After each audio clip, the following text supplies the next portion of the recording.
7h40, estamos de volta aqui com o nosso Panorama 95, nesta manhã de quinta-feira, hoje dia 12 de julho. A gente tem a alegria de receber hoje aqui nos estúdios o pré-candidato ao governo do Rio Grande do Norte pelo Solidariedade, Breno Quiroga, acompanhado aqui da pré-candidata ao Senado, Magnólia, do Fernandinho, que vai disputar aí uma das vagas na Assembleia, o nosso amigo Zé Pedro, que vai disputar a Câmara dos Deputados pelo Solidariedade, vice-prefeito do município de Jucurutu. Em outras ocasiões nós vamos conversar com o Zé Pedro, com o Fernandinho. Breno, seja bem-vindo aqui ao nosso Panorama 95. Agora é para valer.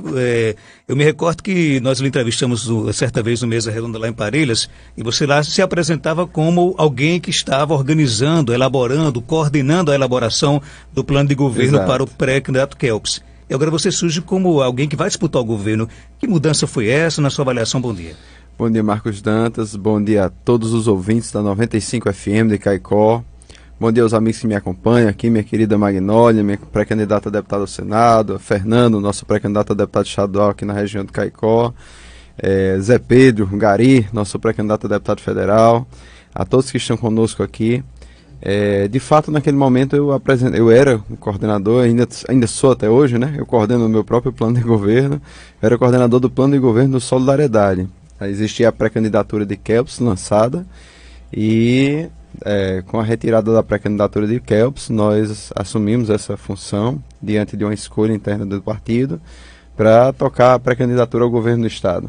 Isso facilita você, por exemplo, você elaborar o seu próprio plano? É importante. Eu acho que foi o que me credenciou, Marcos, e inclusive o que mais me motivou a assumir essa missão, né? Quando você começa a estudar os dados do governo do Estado, quando você começa a estudar a questão fiscal, quando você começa a ver a questão de segurança, especialmente a questão da educação, é algo que cria uma grande indignação e um certo desespero em quem entende um pouco de gestão pública. E terminou que isso nos motivou a abraçar essa causa e brigar para a gente tentar resolver essa questão do Estado. Você traz a experiência de ter administrado um município pequeno como o Olho d'Água dos Borges. Isso conta para quem deseja, por exemplo, governar um estado com quase 3 milhões e 500 mil habitantes? Com certeza. É interessante isso, né? Os prefeitos das grandes cidades, os deputados, eles conhecem os problemas como um número, né? Tantas mortes, tantos alunos fora da sala de aula. Quando você é prefeito de uma cidade pequena, você conhece o problema no olho do cidadão. Você está sentado ali numa mesa do prefeito, ou então no dia a dia nas ruas, e você vê todos os dias o sofrimento da população, você vê a limitação de fato, por exemplo, de uma rede de urgência e emergência, você vê o problema da ambulância que está faltando no hospital regional, você sente esse problema porque você é a pessoa que tem que resolver aquilo ali para o cidadão. Já o governador, ou então o deputado, o parlamentar, que ele está um pouco mais distante, que ele está em Natal, que ele está na Assembleia, ele vê isso de uma forma mais distante, ele sente menos essa dor. Então isso é uma coisa muito importante. Além de tudo, quando você é gestor, você tem que entender de tudo, desde a parte contábil até a parte de saúde, educação, segurança, você tem que estar de dentro de todos os assuntos para a coisa funcionar. É uma experiência muito importante. Só sabe o que é ser prefeito que já foi um dia. Principalmente com quem é DFPM, né? Exato. O Breno, a gente percebe muito, por exemplo, hoje, se eu tiver equivocado, você pode me corrigir, a ausência em alguns projetos da discussão do plano de governo. O que fazer pelo Estado? É a melhor aliança? É a melhor conjuntura para reeleger o meu deputado federal, estadual, enfim. Vocês têm se preocupado com isso, de levar para as pessoas a discussão do plano de governo? Marcos, isso é importante demais, né? O problema do nosso Estado, do Estado do Rio Grande do Norte, é importante que a gente deu uma qualificada no Estado hoje, né? Nós somos o terceiro Estado mais violento do país. Nós somos o terceiro Estado que tem a pior educação de ensino médio do país. Nós temos hoje 60% das estradas estaduais em péssimas condições. Nós temos uma fuga exorbitante de capital do Estado e uma fuga de empresas saindo do nosso Estado, gerando desemprego. E isso é uma coisa que tem que ser resolvida. E como é que isso aconteceu, né? Como é que se criou esse cenário? Como é que hoje Natal, que é a nossa capital, é a quarta cidade mais violenta do mundo? Há décadas que a política que é feita no nosso estado é exatamente essa que você acabou de dizer. Se juntam diversos políticos que estão no poder, querendo permanecer no poder, gastam milhões em uma campanha e loteiam a máquina pública com os partidos que tradicionalmente ocupam a máquina pública. E aí, quando esse político assume um mandato, ele não consegue resolver o problema, porque ele tem que pagar a conta da campanha, muitas vezes com corrupção, E ele não consegue interferir dentro das secretarias, porque a secretaria está engessada porque ela é propriedade de um partido. E esse partido, dentro daquela secretaria, tem que garantir a próxima eleição e pagar a conta de sua campanha também, e manter ali seus cargos para poder manter sua base política. E o Estado fica engessado, e quem termina sofrendo com isso é a população. O nosso Estado hoje ele tem um comprometimento de quase 70% da folha, né? Hoje em dia está todo mundo aí que é aliado do governador, tá bem ocupado, está dentro do governo, mas a população está sentindo falta inclusive de medicamento nos hospitais, não tem uma estrada de qualidade, não tem educação de qualidade. Eu ontem estive em São Gonçalo do Amarante e fui na escola estadual, que era uma coisa muito triste de ver. Aí você, quando chega numa escola daquela, você tem a clareza porque que metade dos alunos que entram no ensino médio não sai. É porque é um espaço que não é interessante, não é agradável de você entrar, né? Parece até uma pocilga quando você olha. Tem algumas escolas que parecem uma verdadeira pocilga.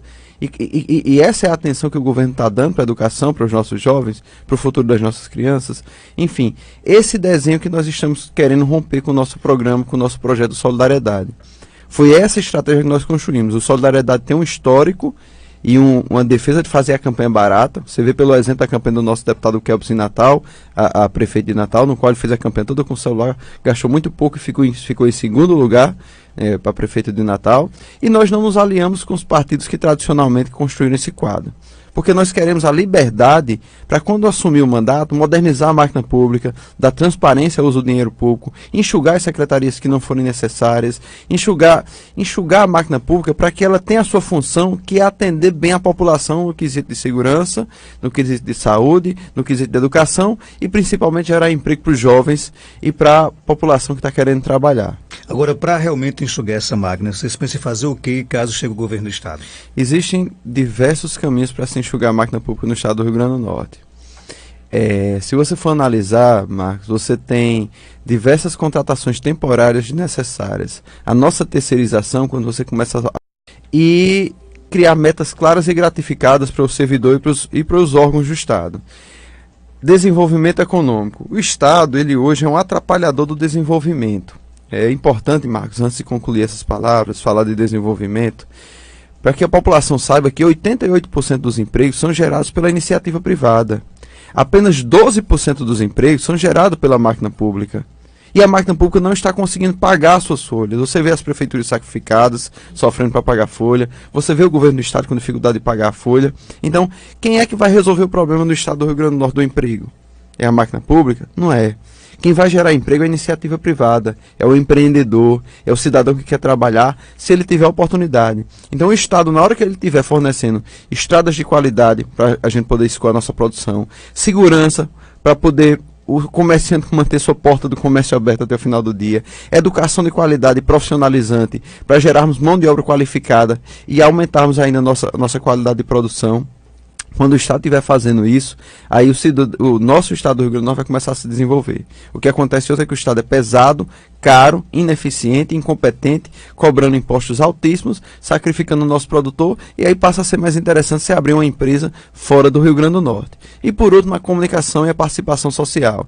Nós queremos trazer o cidadão para dentro do governo, através de ferramentas de tecnologia, através da valorização dos conselhos, através nos mecanismos de participação social que a máquina pública tem, para que o cidadão ele tenha a concepção e a clareza de que o dinheiro público é dele e que essa máquina pública é dele também. Quando isso acontecer, porque hoje o cidadão ele só opina de 4 em 4 anos no governo, né? Ele vota e daqui a 4 anos de novo. Ele não se sente representado, inclusive, pelos seus parlamentares muitas vezes, né? Eu, graças a Deus, me sinto representado pelo meu parlamentar, que eu votei, Kelps faz um grande trabalho, mas a maioria dos cidadãos às vezes nem lembram em quem votou.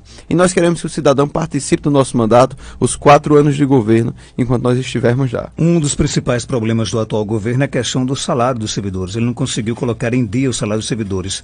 Será um compromisso seu, por exemplo, caso chegue lá? Sem dúvida, o dever de casa é o básico. Marcos, isso é o que mais me incomoda quando eu começo a analisar o Estado do Rio Grande do Norte, é que o mínimo não está sendo feito.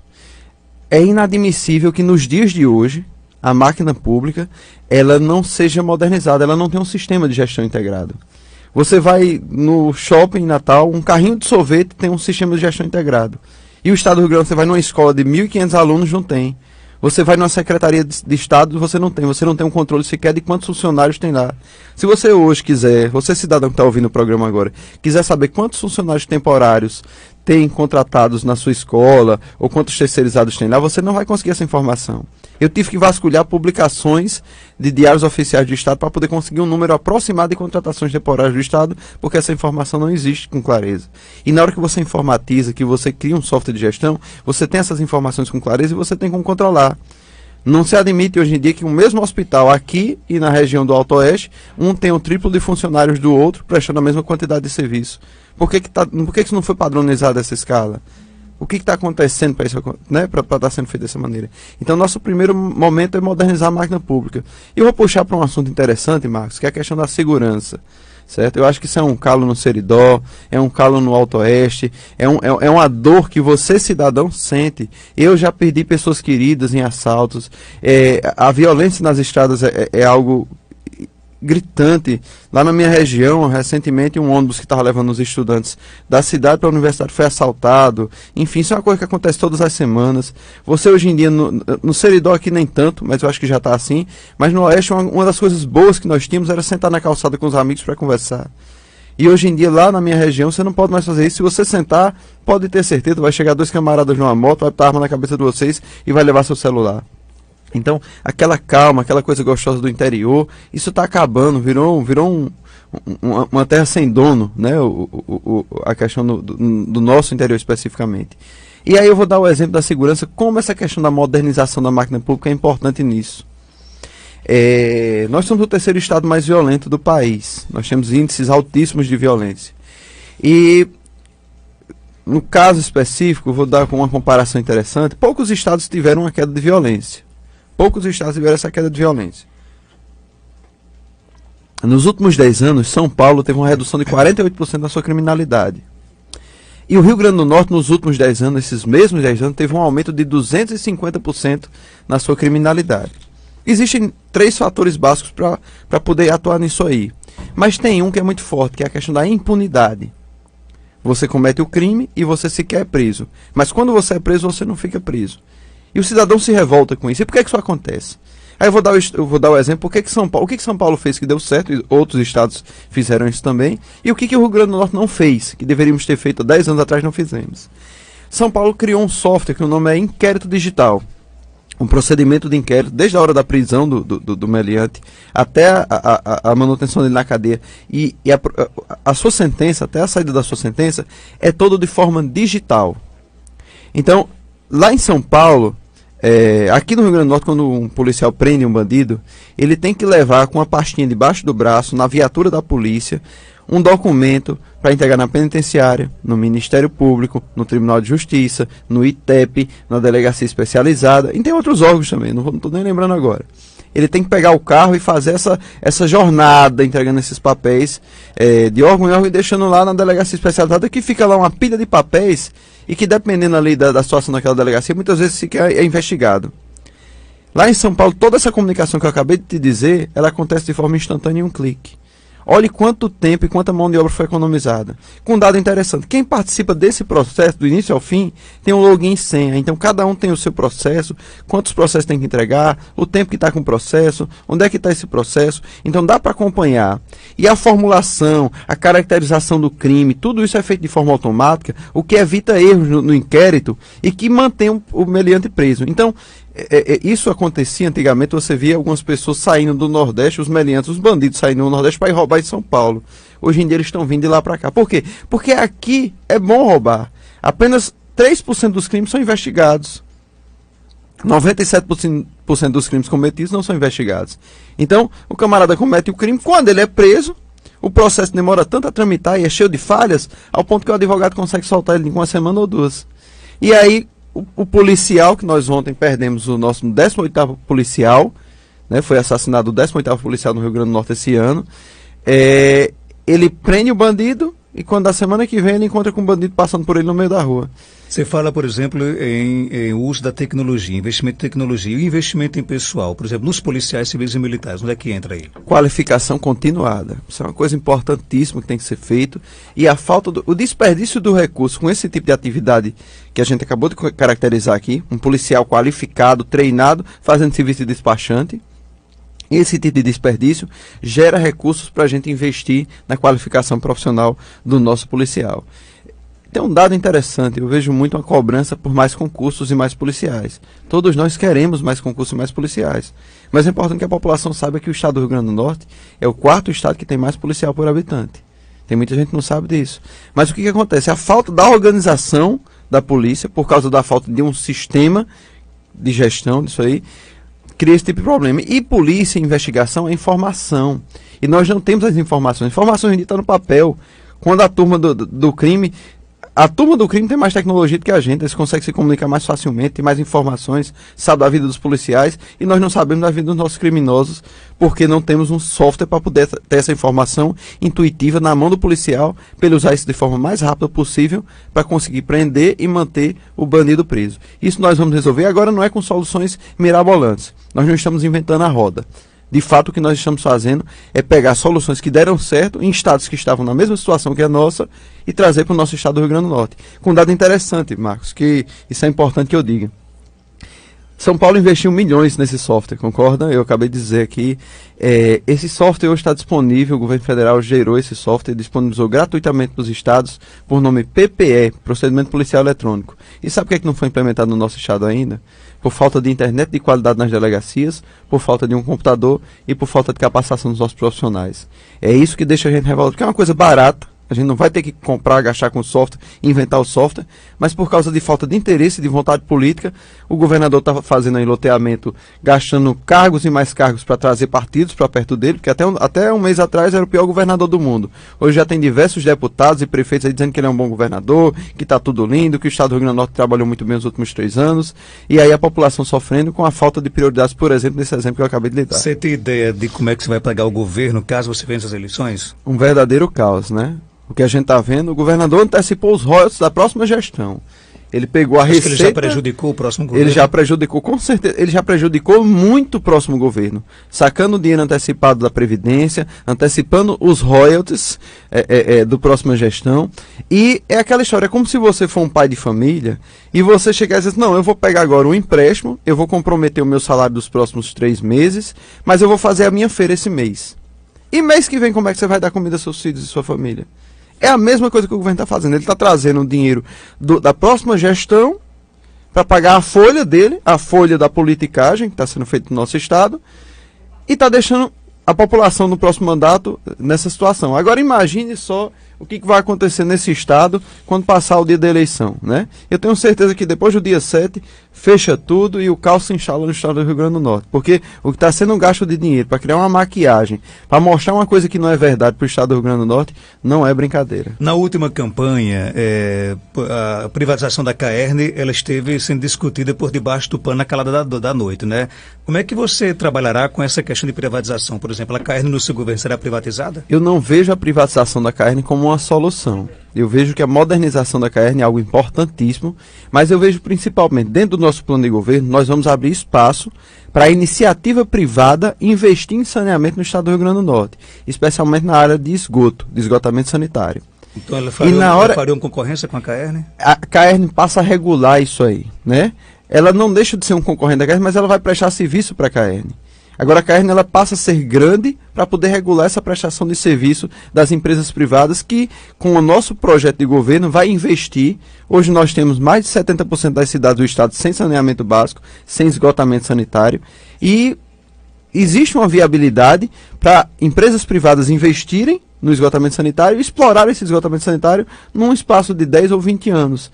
Não é que ela vai concorrer com a Caerne, ela vai prestar um serviço que a Caerne não está conseguindo prestar. E a Caerne ela começa a regular isso aí. A Caerne também tem uma função importante, que é gerar um banco de projetos estruturantes. Existe recurso em Brasília para saneamento, Marcos, mas infelizmente os municípios não têm projeto para trazer esses recursos de Brasília.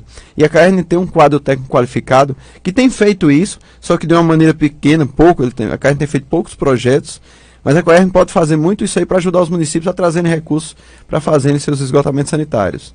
Magnólia, seja bem-vindo aqui ao nosso Panorama 95, pré-candidata ao Senado. Como é que está a luta, a caminhada, firme e forte no seu projeto de disputar o Senado Federal? Bom dia, Magnólia. Bom dia, Marcos. Bom dia, ouvintes da 95 FM. É um prazer novamente voltar aqui, estar com vocês. E me sinto em casa, né? O Seridó realmente é uma região que eu tenho muito carinho, muito apreço.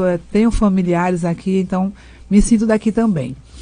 Bom, quanto à sua pergunta, nós estamos fazendo o dever de casa, Marcos, tranquilamente, com os pés no chão, com responsabilidade e, acima de tudo, com honestidade. Então, eu sei o que é bem você buscar aquilo que você acredita, né? Minha vida toda foi construída em cima disso, com todas as adversidades, mas com aquela consciência e a certeza de para onde você está indo.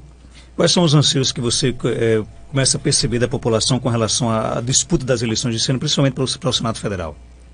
Bom, o maior anseio é essa mudança, né? As pessoas estão cansadas, eu acredito que assim como eu, como você e como todos os seridoenses, é que nós, de certa forma, nos sentimos traídos e não atendidos, né? As nossas expectativas, elas não foram correspondidas e isso nos traz essa sensação mesmo de que fomos traídos.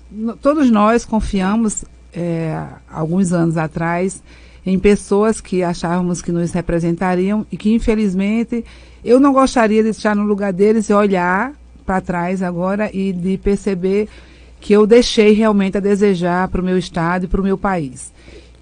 Se fosse eu sentiria vergonha mesmo.